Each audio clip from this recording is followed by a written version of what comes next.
ఇప్పుడు ఆ ప్రభుత్వంలో బోల్డన్ని బకాయిలు ఉన్నాయి. దానివల్లే ఇదని చెప్పి ఎవరి అంటున్నారు. పేరు చెప్పమంటారు? నిజంగా ఎవరి అన్ని పేరు? బకాయిలు ఉన్నప్పుడు మీరు మీకన్నీ తెలుసు. ఒక మాట అంటాను. మీలాంటి సో, మేధావులు మీలాగా అడగాల్సింది ఒక మాట అంటా నేను. మీలాంటి మేధావులు అడగాల్సింది ఆ! ఏంటంటే, ఆ! సార్ 60 ఏండ్లలో 62,000 కోట్లే అప్పా, ఆ!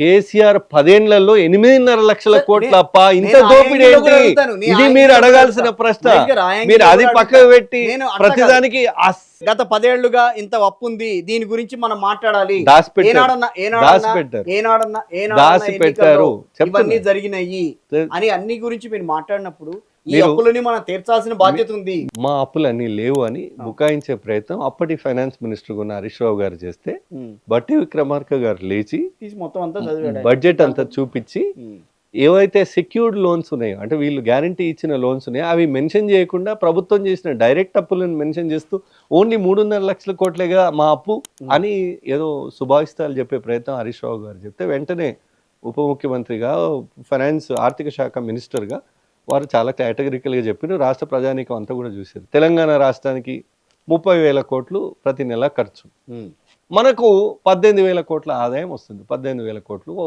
నెల 18,500 కోట్లు అట్లా వస్తుంటుంది. ఎక్కడి నుంచి పట్టుకురమ్మంటారు?